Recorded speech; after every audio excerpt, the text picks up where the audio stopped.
आत्माओं, जो दास आपको ये कथा सुना रहा है, ये सत्यनारायण कथा है और ये सत्य कथा है और ये परमात्मा द्वारा बताई गई है। ये किसी डूम भाट के गीत नहीं, ये गॉड गिवन स्पिरिचुअल नॉलेज है, कबीर गॉड गिवन। आप जी ने जो आज तक सुना है वो उस रंग में आप रंग चुके हो और ये हटकर यथार्थ ज्ञान सुनने को मिलता है तो मन के अंदर बहुत से जो है ये संकल्प उत्पन्न होते हैं, शंकाएं उत्पन्न होती हैं, उत्पन्न तो होंगी और इसी ज्ञान से ही समाप्त भी होंगी। धैर्य से सुनना। अब इस सरपुरुष ने जो अंडे से उत्पन्न हुआ था, इसके मन में एक कल्पना आई, एक ओछी सोच उठी कि हम तीन एक द्वीप में रह रहे हैं और अन्य हमारे सभी भाई अपने अपने अलग से सिंगल अलग अलग रह रहे हैं। तो इसने क्या सोचा कि मैं भी अलग से स्थान प्राप्त करूं। उसके लिए इसने तप शुरू किया। एक पैर पे खड़ा होके ये तप करता रहा और हम सभी जो अपने सुख से रह रहे थे इसको देखने लगे। 70 युग तक ये एक पैर पे खड़ा रहा। तो पुण्यात्माओं, आज भी हमारे अंदर ये त्रुटि विद्यमान है। जैसे हम कहीं सुन लेते हैं कि उस स्थान पर एक महात्मा जी 2 वर्ष से खड़े हैं, बैठते नहीं हैं, तो गांव वाले तो सारे देखने जाएं और दूसरा भी जो भी सुने वो अवश्य जा देखने के लिए। 2 साल से खड़ा है, 2 वर्ष से खड़ा है, बैठता ही नहीं। तो ऐसी धारणा हमारे मन में बन गई कि यो 70 युग से खड़ा है, बहुत लंबे समय से। हम उसको चाहने लग गए, उसके ऊपर आसक्त हो गए। अपने आत्माओं, परमात्मा ने आकाशवाणी की, बहुत बार सतर्क किया, अनाउंसमेंट की कि आप इसकी इस कलाबाजी को मत देखें, अपना मस्त रहो। हम ऊपर से तो सावधान हो गए, अक पिताजी को, परमात्मा को आभास ना हो जा, लेकिन अंदर से कसक गई नहीं इसकी। हमारे जबरदस्त इसकी चाह बन गई, इच्छा बन गई। जब इसने 70 युग तप कर लिया तब परमात्मा कबीर जी ने, परमेश्वर ने पूछा कि क्या चाहता है ज्योत निरंजन। तब इसने कहा, पिताजी ये स्थान मेरे लिए कम है, मैं अलग से स्थान चाहता हूं। परमात्मा ने कहा, ठीक है, तेरे 70 युग के तप के बदले में परिणाम स्वरूप आप जी को 21 ब्रह्मांड दे दिए। जैसे एक सेठ साहूकार पिता अपने पुत्र को 21 प्लॉट अलॉट कर दे के लिए, बेटा ये तेरे हैं, खाली प्लॉट। और ये 21 ब्रह्मांड सतलोक के एक कोने में बहुत दूर वहां बता दिया कि वहां जाइए। ये वहां गया, 21 प्लाटों को देखकर बड़ा खुश हुआ। इसने सोचा इसमें कंस्ट्रक्शन भी करनी चाहिए। उसके लिए मटेरियल भी परमात्मा के पास ही था। इसने फिर तप किया 70 युग। तब परमेश्वर कबीर जी ने, परम अक्षर ब्रह्म ने पूछा, क्या चाहता है ज्योत निरंजन। ए सरपुरुष, अब किस चीज की आवश्यकता है तुझे, तू क्यों हट कर रहा है। तब इसने प्रार्थना की कि हे परमात्मा, मुझे कुछ सृष्टि रचने की सामग्री दीजिए। परमेश्वर कबीर जी ने, सत्य पुरुष ने इसको 5 तत्व और 3 गुण दे दिए। केले पुत्र खेल ले खिलौनों ते। इनको पाकर के इसने खूब खुशी मनाई। फिर सोचा कि इसमें कंस्ट्रक्शन भी कर लूंगा, और फिर जैसे प्लॉट पे मकान बना लिया, तो इसने सोचा कि फिर इसमें कुछ आत्माएं भी रहे मेरे साथ, अकेले का दिल लगेगा कैसे। इसने फिर तप प्रारंभ किया। इसने सरपुरुष ने, ज्योति निरंजन ने, जब इसने 64 युग तक तीसरी बार तप कर लिया, तो परमेश्वर ने पूछा कि तू क्या चाहता है? जो मांगा था तुझे दे दिया, अब क्यों सिर दर्द कर रहा तू? अपना चैन से रहे। तब इसने कहा, पिताजी मुझे कुछ आत्माएं दे दो, अकेले का दिल नहीं लग रहा है। अपने आत्मा परमात्मा ने कहा भी बात सुन ले, ये जितने प्राणी यहां पर, जितने भी यहां पर रह रहे हैं हंस आत्माएं, ये सब मेरे वचन से उत्पन्न हुए हैं और ये मेरे अंश हैं। ये अपनी आत्मा में तुझे नहीं दे सकता, तो उनको बहुत दुखी कर देगा। तब इसने कहा, नहीं पिताजी, मैं सत का राज करूंगा, किसी के साथ अन्याय नहीं करूंगा। परमात्मा बोले, भाई कुछ भी कर चाहे ना करे, पर ये मैं नहीं दे सकता, ये मेरे अंश है। मालिक को पता था कि जितनी भी आत्माएं इसको चाह रही हैं, ये कंडेम हो गए। अपने परम पिता से हृदय हटाकर हम इस काल को चाहने लग गए, हम पति भर्ता पद से गिर गए। परमात्मा के हम दिल से उतर गए कि यू मैं इनको सब सुविधाएं दे रहा हूं, परमात्मा कह रहे हैं, और ये इसको क्या दे रहा है इनको, और इसको चाहने लग गए। कितने बुद्धू ये। तो परमात्मा कबीर जी ने ज्योति निरंजन से कहा कि यदि कोई आत्मा स्वेच्छा से तेरे साथ जाना चाहते हैं तो मैं भेज दूंगा, अन्यथा मैं नहीं भेजूंगा इन आत्माओं को। वो तो अंतर्यामी है कबीर परमेश्वर जी, सत्य पुरुष जी। उनको पता था कि ये बिगड़ गए सारे, और ये अन्य को भी बिगाड़ देंगे जो यहां रह गए। तो जैसे एक सेब विक्रेता होता है, सेब फल, उसको वो सेब कितनी प्रिय होती है, और किसी सेब का कोई दाग लग जाता है, खराब हो जाती है, तो उसका जी तो बड़ा दुख पाता है, दिल बड़ा दुखता है। उस सेब को उन स्वस्थ सेबों से हटाकर दूर रखने में और कूड़े में फेंकनी पड़ती है उसको, लास्ट में सूअर खाया करें फिर उसको। यदि वो उसके रख ले उस सेब को, तो अन्य का भी नाश कर दे वो।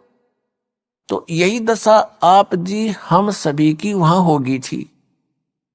हम परमात्मा के कितने प्रिय थे, फिर भी हमारे को यहां फेंकना अनिवार्य समझा कि ये औरों ने भी खराब करेंगी। हम अपना काम अपने पैर पे कुवाड़ा आप मार के आए हैं यहाँ पर। ये सत्कर मान लियो पुण्यात्माओं, ये कोई डूम बाट के गीत नहीं है। या जिस दिन तुम्हारे बात या सत्य कथा हृदय में समा जाएगी, उस दिन आप सतलोक के वासी हो जाओगे। ये विश्वास होना ही कठिन है।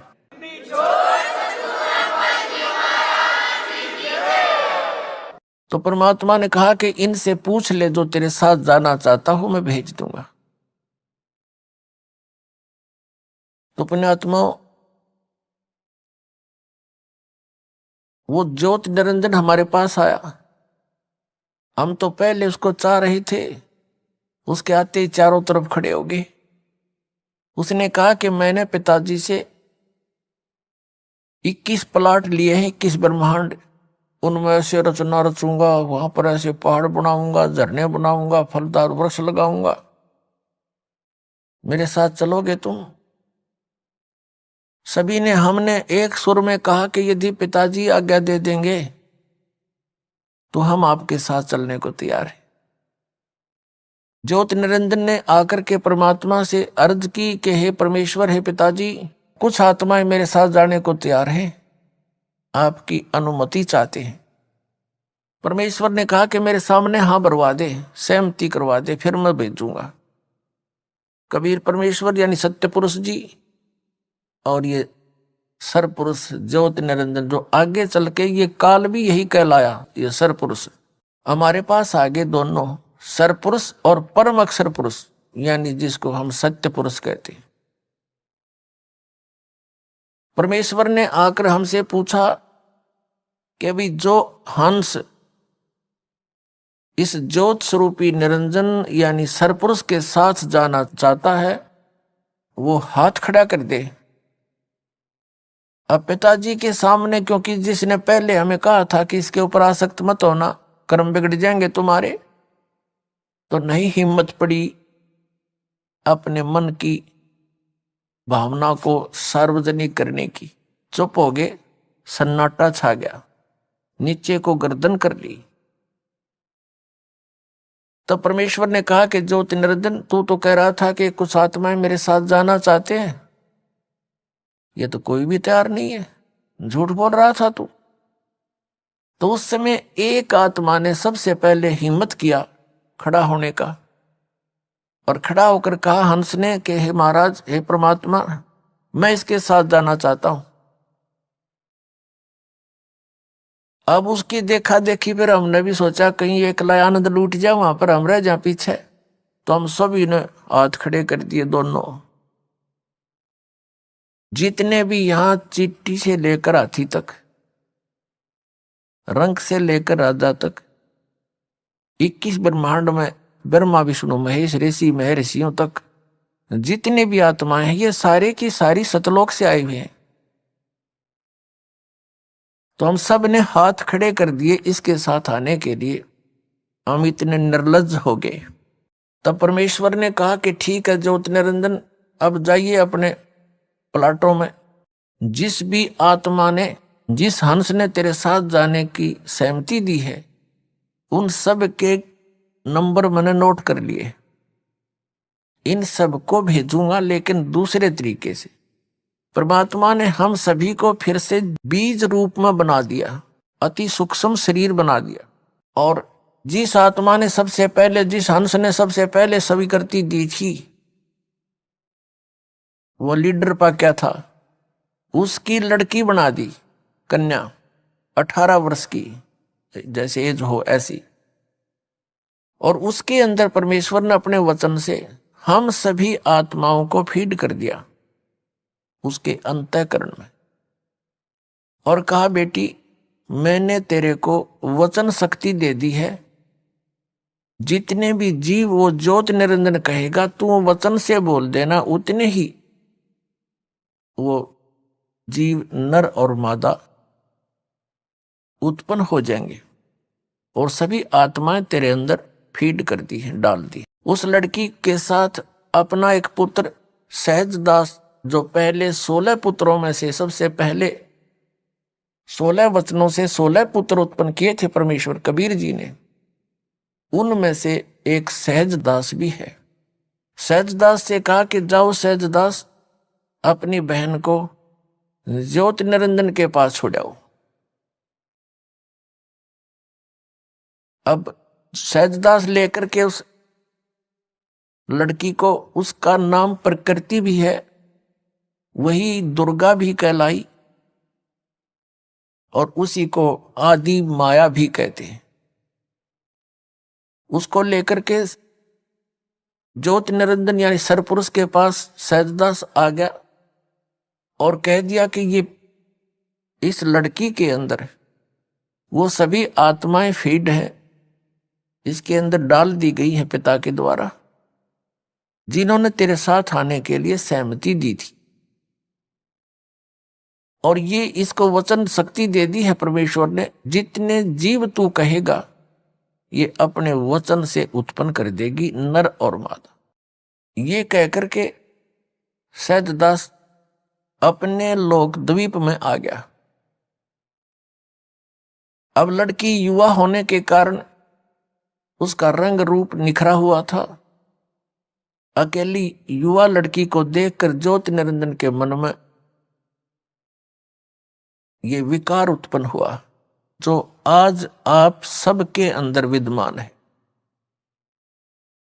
क्योंकि यथा राजा तथा प्रजा, क्योंकि हम फिर उनसे उन्हीं के संयोग से बनकर बाहर आए। इसने कोशिश की उस लड़की के साथ दुराचार करने की। प्रकृति ने बार बार प्रार्थना की कि ज्योति निरंजन, तू मेरा बड़ा भाई अंडे से उत्पन्न हुआ, पिता के वचन से। उसके बाद हम सभी उत्पन्न हुए और अब मैं उसकी बेटी हूं, तू उसका बेटा है।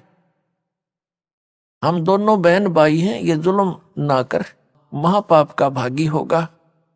उसने और यहां तक कहा कि मेरे पास वचन शक्ति है, जितने जीव तू कहेगा मैं बना दूंगी, उत्पन्न कर दूंगी। एक नहीं सुनी, वासना वसंधा हो गया। हद से ज्यादा जब बढ़ गया, लड़की ने अपनी इज्जत की सुरक्षा और दिखाई नहीं दी। वो भी उसी बाप की बेटी है, सूक्ष्म रूप बनाया, इज्जत रक्षा के लिए उसके पेट में प्रवेश कर गई और वहां से पुकार की, पिताजी मेरे साथ ऐसे ऐसे इसने जुल्म किया, मेरी रक्षा करो। अब परमात्मा को तो पता था अब इनकी केबरान मट्टी होएगी। मूर्खों ने अपने पैर पाप को आड़ा मार लिया। पता लग गया कि होगी शुरुआत इनके घोर पाप के कर्मों का फल शुरू हो गया। वो दयालु परमात्मा आए अपने पुत्र जोगजीत का रूप बनाकर। ये जोगजीत, सहजदास, अचिंत, तेज, कोरम, ये आदि पहले 16 वचनों से जो एक एक पुत्र उत्पन्न किया था, ये सबसे प्रथम उत्पन्न पुत्रों में से है, जिनको परमात्मा विशेष सहयोग, विशेष आदेश देता है, उनसे वहां का कार्य लेता है। तो जोगजीत का रूप बनाकर स्वयं वहां प्रकट हो गए और ज्योति निरंजन के शरीर से, पेट से लड़की निकाली और उसको कहा कि ज्योति निरंजन यानी सरपुरुष, अब सुन ले आदेश परमपिता का। आज से तेरा नाम काल होगा। तूने इस लड़की के साथ दुर्व्यवहार किया और इसको तूने खा लिया। 1,00,000 मानव शरीरधारी प्राणियों का नित आहार किया करेगा और 1,25,000 की उत्पत्ति किया करेगा। आज से तेरा नाम काल होगा और तुम यहां से निकल जाओ, दोनों 21 ब्रह्मांड को लेकर के। ऐसे लोक में, ऐसे सत्यलोक में, सच्चे लोक में जो ऐसे गलती करता है उसका यहां ठिकाना नहीं है। ये कह करके परमात्मा ने उसके 21 ब्रह्मांड चालू कर दिए। ऐसे चल पड़े जैसे विमान चल पड़ता है, उस परम पिता के आदेश थे। अब ज्योति निरंजन ने बहुत कोशिश की। अब उस ज्योति निरंजन ने जोगजीत अपना बड़ा भाई समझकर विनय बहुत किया कि मुझे अक्षमा करवा दे पिताजी से कहकर, फिर से गलती नहीं करूंगा। तब जोगजीत ने कहा कि निकल जा बस, अब तू, ज्यादा समय नहीं तेरे लिए। अब वहां से चलकर ये 21 ब्रह्मांड उस सतलोक से 16 शंख कोश की दूरी पर आगे, एक कोस लगभग 3 किलोमीटर के आसपास होता है। और यहां आकर के ये चक्कर काटने लगे। इस काल ने क्या कर रखा है, 5 ब्रह्मांडों का एक ग्रुप बना रखा है। ऐसे ऐसे 4 महाब्रह्मांड बना रखे हैं जिसमें 5-5 ब्रह्मांड रोक रखे, और एक ब्रह्मांड जो बहुत बड़ा क्षेत्र है उसने अपने निज स्थान के लिए अलग रखा है। और प्रत्येक ब्रह्मांड के अंदर सबसे ऊपर के स्थान पर इस काल ने अपनी अलग से राजधानी नियोजित की हुई है, बनाई हुई है। अब जब ये वहां से चलकर आगे इतनी दूरी पर ज्योति निरंजन ने फिर वही दुराचार प्रारंभ किया उस दुर्गा के साथ। दुर्गा ने कहा कि ज्योति निरंजन जुल्म ना करे, पहले तो मैं तेरी बड़ी बहन, अब मैं तेरे पेट से बाहर आएगी निकल कर तेरी बेटी होगी। तो कोई से नाते की तो लज्जा रख ले, वह तुझे यहाँ जीव चाहिए मैं उत्पन्न कर दूंगी। लेकिन इसने एक नहीं सुनी, अपने ही नख रेखा से, नख नाखूनों से, क्योंकि ये वचन शक्ति जो होती है अध्यात्म, ये बहुत बड़ी प्रबल होती है। इसको हम भौतिक विज्ञान से नहीं तोल सकते, उससे नापने की भी चेष्टा नहीं करनी चाहिए। ऐसे कैसे हो गया, ऐसे कैसे हो गया। परमात्मा ने क्या किया था कि उस लड़की के प्रजनन इंद्री नहीं लगाई थी, और लड़की इसलिए बनाया था कि इसकी नीयत और देख लूं यो कितना बढ़िया आदमी है। तो वो तो एक आने का नहीं पाया, युवा लड़की के ऊपर आसक्त हुआ, फिर वो नीचे आगे। तब इस काल ने ज्योति निरंजन अपने नाखूनों से, अभद्र तरीके से और आध्यात्मिक शक्ति से लड़की को प्रजनन इंद्री लगाई। फिर इसने विलास किया, 3 बच्चों की उत्पत्ति की। अपने आत्माओं, जैसे आध्यात्मिक शक्ति को भौतिक विज्ञान से हम नहीं नाप सकते, और इस कारण से हम इसको नकारा नहीं कर सकते, ना करना चाहिए। यदि आपने अध्यात्म मार्ग में आगे बढ़ना है तो अध्यात्म मार्ग में जिसको हम इम्पॉसिबल कहते हैं वो इम्पॉसिबल नहीं होता। जैसे अगस्त ऋषि ने इन 7 समुद्रों को एक ही घूंट में, एक चुल्लू में यूं उठाया था और पान कर गया, सारे सूख गए थे। तो आज की भौतिक विज्ञान इस बात को मान सकती है, वो ना मानने ना मानने दे, पर यदि आपने इस भक्ति मार्ग पर आगे बढ़ना, ये सारी सच्ची समझना। अब काल ने क्या कहा कि अब मेरा कौन क्या बिगाड़ेगा, अब जो सजा मुझे मिलनी थी मिल गई, मनमानी करूंगा, सब तरह से उसको डरा धमका दिया। अब दुर्गा को और कोई विकल्प दिखाई नहीं दिया, दुर्गा ने उसको समर्पित कर दिया और प्रत्येक आज्ञा का पालन करने लगी उसके डर से। तो उसने कहा कि मेरा भेद किसी को नहीं देगी तू, नहीं तो तेरी खैर नहीं है। किसी को नहीं बताना मैं कैसा हूं, कहां रहता हूं, और आज के बाद तू सारे ब्रह्मांड में, इन 21 ब्रह्मांडों का तू ही संचार यानी कंट्रोल करेगी, इसको संभालेगी। अब दुर्गा ने कहा कि एक बात बता, मैं एक स्त्री और इतने काम को कैसे संभाल सकूंगी, अब तू मेरे साथ तो रह कम से कम। तो उसने कहा कि नहीं, मैं ऐसे स्थान पर रहूंगा वहां कोई नहीं जा सकता, और वहां पर तू भी मेरी ही आज्ञा और वचन से ऊपर आ सकती है, अन्यथा तेरी भी हिम्मत वहां आने की नहीं होगी, ऐसी व्यवस्था करूंगा। अब दुर्गा के पास कोई विकल्प नहीं था, अपने पैर पर आप कुआड़ा मार के आई थी, सारी बात स्वीकार कर ली। कहा कि मेरा भेद मत देना। अपने आत्माओं, जैसे आप सुनते रहे हो, जैसे ब्राह्मण लोग बच्चों का विवाह कराते हैं, जब उनके फेरे कराते हैं, हमने खूब सुना करते हम, वो क्या कहा करते, सटाट यहां से करा करते, काश्यप गोत्रा काश्यप गोत्री। तो हमारे कोई बुद्धि में नहीं आया करते, हमने सोचा इनका कोई सेंटेंस श्लोक होगा, ऐसे बोलते हैं। तो यहां परमात्मा से परिचित आदरणीय गरीबदास साहिब जी गांव छुड़ानी जिला जज्जर वाले ने परमात्मा से प्राप्त ज्ञान के आधार से कहा कि काश्यप गोत्रा और काश्यप गोत्री पंडित शाखा लाया, और कोई तत्वेता ज्ञानी जाने वो बाण बहन ब्याह घर लाया।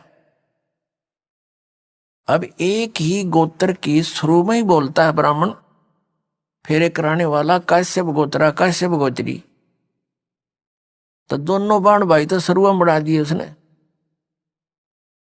तो यहां गरीबदास जी कहते हैं काश्यप गोत्रा काश्यप गोत्री पंडित शाखा लाया, यानी उस पंडित ने ये वचन बोला, और कोई तत्वेता ज्ञानी जाने बहन ब्याह घर लाया। एक समय ये दास एक किसी प्लाट के सिलसिले में किसी के साथ कोर्ट में गया हुआ था, तहसील में। पहले की बात है जब सर्विस करता था।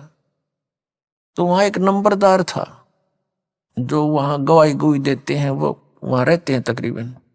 तो वहां कोई बात चल रही थी उनकी किसी पॉइंट पे। वहां कोई केस था, किसी लड़की ने अपने ही किसी गोत्र के लड़के से कोई विवाह करने की चेष्टा की थी, तो वहां जिक्र चल रहा था। तो वो पंडित वो कह रहा था, वो नंबरदार कह रहा था कि भाई मेरे 3 ब्याह हो लिए। नो बोला मेरे तीसरा ब्याह ही है।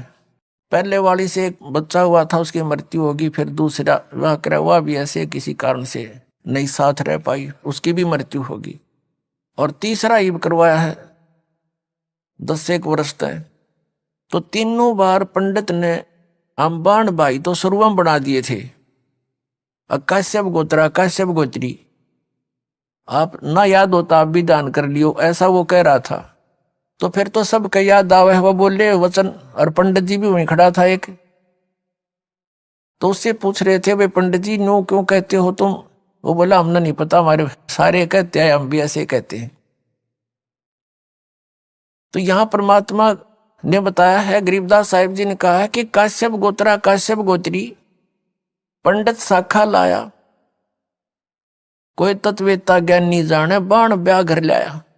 तो ये वहां से बिजली गिरी है या फिर यहां आकर हमने अपनी मर्यादा आप बना रखी है। उस सतलोक की नजर में, उसकी दृष्टिकोण से अगर यहां देखें तो ये ऐसा स्थान है जैसे पहले भारतवर्ष के अंदर कोई निकम्मे व्यक्ति और निकम्मी औरतें बिल्कुल बाज नहीं आया करती, गलत काम करने तय, चोरी तय, ठगी तय, जारी तय और किसी अन्य कारणों से, तो उनको सजा दी जाती थी। इंडोमान निकोबार नाम का एक द्वीप है समुद्र के बीच में, उसको काला पानी कहा करते थे। उस काले पानी में छोड़ आया करते उनको कि ये यहां रहेंगे तो और समाज खराब करेंगे। तो औरतों को भी और उन व्यक्तियों को भी जो घने निकम्मे टाइप के थे, उस इंडोमान निकोबार नाम के द्वीप में छोड़ कर आया करते थे। तो वहां फिर वापस आने का विकल्प नहीं, उनके पास कोई साधन नहीं था।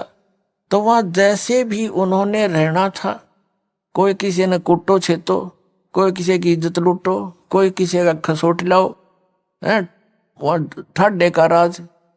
तो वहां फिर इस प्रकार से हजारों सैकड़ों की संख्या में व्यक्ति वहां रहने लगे। तो उन्होंने अब ऐसे जैसे तैसे अपना संतानें उत्पन्न करनी शुरू कर ली। धीरे धीरे अब वहां एक देश का रूप धारण हो गया।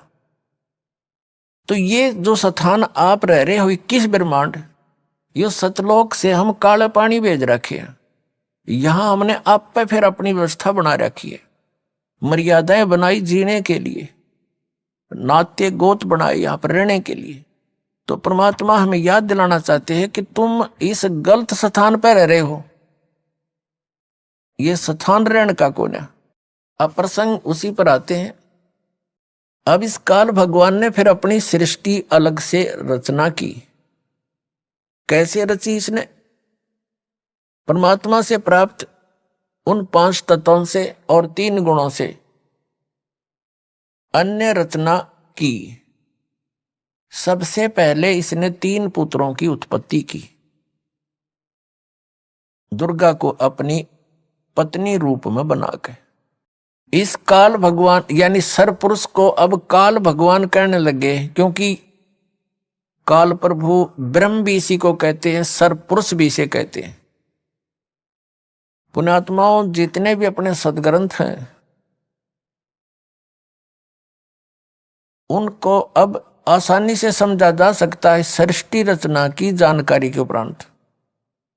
सृष्टि रचना इन सभी सदग्रंथों के समझने की एक मास्टर की है। ये सृष्टि रचना एक मास्टर की है सब सदग्रंथों के समझने की। ये प्रथम बार सुनने वाले को ऐसे लगेगी जैसे दंत कथा सी, लेकिन यह सच्चाई से परिपूर्ण है। अब आपको 3 पुरुषों की जानकारी हुई। एक सरपुरुष जो अंडे से बना, मान ले के कबीर परमात्मा के वचन से, एक अक्षर पुरुष जो अचिंत के वचन से उत्पन्न हुआ था, और वो तीसरा जो सबका मालिक वो परम अक्षर पुरुष है जिसको सत्य पुरुष भी कहते हैं। तो अपने सदग्रंथ इसका संकेत बहुत दे रहे हैं, लेकिन हम समझ नहीं सके क्योंकि हमारे पास ये मास्टर की नहीं थी या मुख्य चाबी नहीं थी। सृष्टि रचना का में ज्ञान नहीं था। सृष्टि रचना का ज्ञान रचने वाला ही दे सकता है। तो उस परम अक्षर ब्रह्म सतपुरुष कबीर जी ने आकर के हमें यह सृष्टि रचना का ज्ञान दिया, और उस ज्ञान को दास अब आपके रूबरू कर रहा है, आपके समक्ष पेश कर रहा है और सभी सदग्रंथों से प्रमाणित कर रहा है। अब थोड़ा सा आपको इन तीनों पुत्रों की उत्पत्ति बता करके फिर सदग्रंथों का रेफरेंस देंगे, आसानी तो समझ में आओगा। इस सृष्टि रचना के अंदर और इस सारे अध्यात्म ज्ञान को समझने के लिए आप जी को एक चित्र दिखाते हैं जो आसानी तो समझ में आओगा। देखिएगा, ब्रह्मांड का चित्र है, ये देखिए, ये एक ब्रह्मांड है इतना,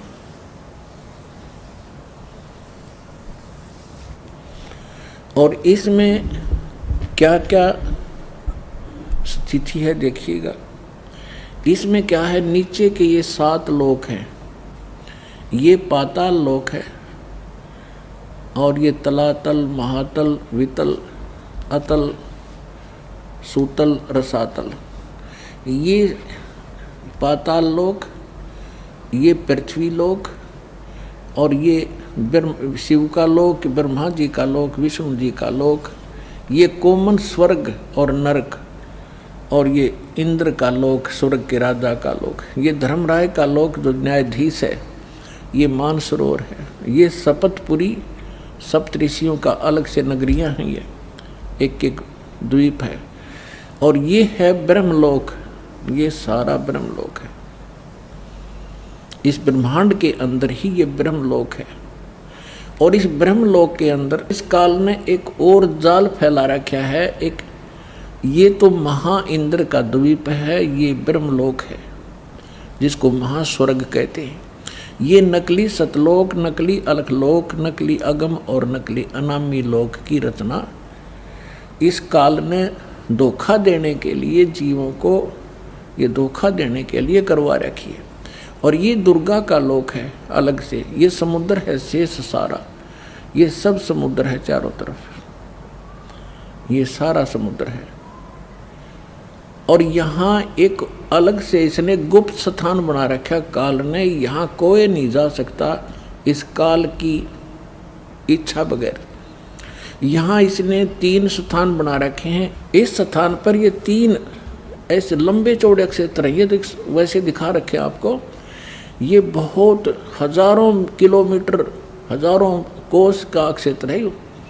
इस क्षेत्र में ये रजोगुण प्रधान क्षेत्र है। तो ये क्या करता है, इसमें स्वयं ये ब्रह्मा का रूप बना लेता अपने पुत्र, जैसे ये ऐसा रूप, और अपनी पत्नी दुर्गा को रखता है सावित्री रूप में। इन दोनों के योग से, पति पत्नी व्यवहार से जो पुत्र उत्पन्न होता है वो ऐसी शकल का और इसी विचारों का बन जाता है। ये तब तक इसी में रहते हैं जब तक इसका जन्म ना हो ले, और फिर उसको वहीं परवरिश के लिए रख देते हैं, कोमा में रखते हैं। जब तक ये युवा नहीं हो जाते तो ये कोमा में रखते हैं और वैसे उनकी परवरिश जारी रखते हैं। उसके बाद फिर ये यहाँ आ जाते हैं सतोगुण प्रधान क्षेत्र में। यहाँ ये विष्णु रूप बना लेता है और अपनी पत्नी दुर्गा को ये लक्ष्मी रूप बना लेता है। इन दोनों के संयोग से जो पुत्र उत्पन्न होता है वो सतोगुण युक्त हो जाता है और इस जैसी ही शकल का बन जाता है। और यहाँ देखिएगा, और जब ये तमोगुण प्रधान क्षेत्र में जाता है तो वहाँ ये ऐसी वेशभूषा बना लेता है और दुर्गा को ये ऐसे पार्वती जैसी शकल बना कर वहाँ रखता है। इन दोनों के संयोग से जो पुत्र उत्पन्न होता है वो इस जैसी शकल का बन जाता है। फिर इन तीनों को ये कोमा में रख देता है। और जब ये जवान हो जाते हैं, युवा हो जाते हैं, इन तीनों को इकट्ठा कर देता है। अब रजोगुण प्रधान अक्षेत्र कैसा होता है, तमोगुण प्रधान अक्षेत्र कैसा होता है और सतोगुण प्रधान कैसा होता है। जैसे एक मकान के अंदर 3 कक्ष हों, एक कमरे के अंदर अश्लील चित्र लगे हों और दूसरे में चित्र लगे हों साधु संत फकीरों के, और तीसरे में लगे हों शहीदों और शूरवीरों के, तो जिस कक्ष के अंदर अश्लील चित्र लगे हैं उसमें जब व्यक्ति जाते हैं उनका मन भी वैसा ही मलिन बन जाता है, वैसी भावनाएं उत्पन्न होने लग जाती हैं। और जब वो उस सतोगुण प्रधान क्षेत्र में, यानी जिसमें साधु संत फकीरों के महापुरुषों के फोटो लगे हों, वहां जाते ही मन की भावना बदल जाती है। तो जब तक उसमें रहता है उसके वैसे ही विचार रहते हैं, क्योंकि उनकी कहानी से, उनकी जीवनी से वो परिचित होता है। और वही व्यक्ति फिर जाता है उस शूरवीरों के जहां चित्र लगे हैं उस कक्ष में शहीदों के, तो उनकी कुर्बानियों से भी परिचित होता है, उनको पढ़ पढ़ के सुन सुन के उनके विचार करके उनके वैसे ही भाव बन जाते हैं। ठीक इसी प्रकार इसने सुनियोजित तरीके से हम सबको यहां फंसा रखा है। इन 3 पुत्रों को जब ये युवा होते हैं तब तक इनको कोमा में रखता है और इनकी परवरिश जारी रखता है, इनको अचेत रखता है। पुण्यात्माओं, आजकल हमने बहुत से प्रमाण देखे हैं। एक व्यक्ति आया था हमारे पास, उसने बताया कि मेरा लड़का 16 वर्ष की आयु में कोमा में चला गया किसी दुर्घटना के कारण। आज वो 30 वर्ष का हो गया, 14 वर्ष से वो कोमा में है। उसको नली से दूध और कुछ खिलाते पिलाते हैं और वो जीवित है, कोमा में पड़ा है 14 वर्ष से। तो इस परमात्मा के विधान को समझने में अब ये भौतिक विज्ञान भी आपका सहयोग दे रही है। जब ये युवा हो जाते हैं, इन तीनों को सचेत कर देते हैं। ब्रह्मा जी को, जैसे विष्णु जी को शेष नाग की सैया पर समुद्र में लिटा दिया और उसके नाभि से कमल निकाल दिया जादूगर ने, इस काल ने, और उस कमल के फूल के ऊपर ब्रह्मा जी को सचेत कर दिया, बैठा दिया, फिर सचेत कर दिया। शंकर जी को एक कैलाश पर्वत पर बेहोश रखा हुआ था, वहां सचेत कर दिया। फिर इन तीनों को सचेत कर दिया, इकट्ठे कर दिए और फिर इनको आदेश दे दिया कि तुम अपना अपना काम करो।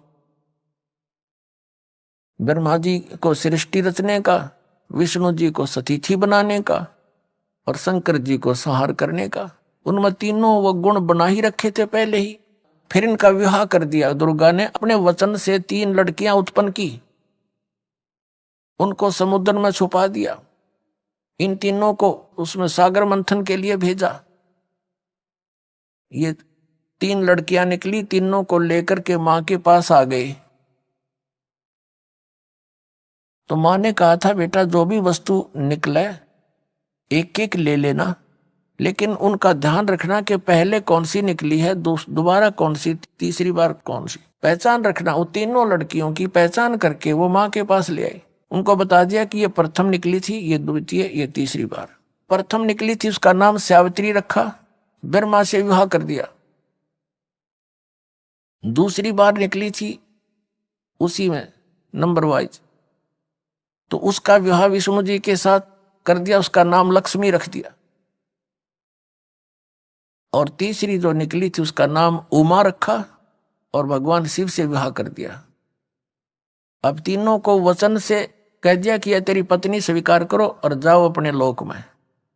तो तीनों को 3 राजधानी रच के ऊपर के लोक बना रखे, उनमें छोड़ दिए, जाओ। अब वहां से इस काल की सृष्टि प्रारंभ हुई। कुछ मैथुन सृष्टि, कुछ दुर्गा के वचन से, और ऐसे ये काल का सारा जुगाड़ जुड़ गया। अब जो आज का सत्संग दास प्रारंभ करना चाह रहा था, अभी तक तो उसकी भूमिका बनी है। आप जी कहाँ रह रहे हो, कहाँ रहा करते थे, और ये गलती आपसे बनी और वही व्यवस्था आज सबके अंदर विद्यमान है। जैसे ये हीरो और हीरोइन, ये फिल्मों में काम करते हैं बच्चे, वो अपनी रोजी रोटी के लिए निर्लज्ज होकर नाचती हैं, गाती हैं, अटक पटक चटक मटक करते हैं। और ये युवा बच्चे उसी रोग से ग्रस्त हैं जो सतलोक में गलती की थी, और उनकी उस चटक मटक को देखकर उन पर आसक्त हो जाते हैं। कोई कहता है ये मेरा फेवरेट हीरो है, कोई कहता है ये मेरी फेवरेट हीरोइन है। खाक फेवरेट है, वो कह देंगे तुम्हारे को वो अपनी रोजी रोटी को मावन नाचे कूदें और तुम मूर्ख बन रहे उनके पीछे। तो ये जो हमारे अंदर वृत्ति है ये वहां से घर करी हुई है।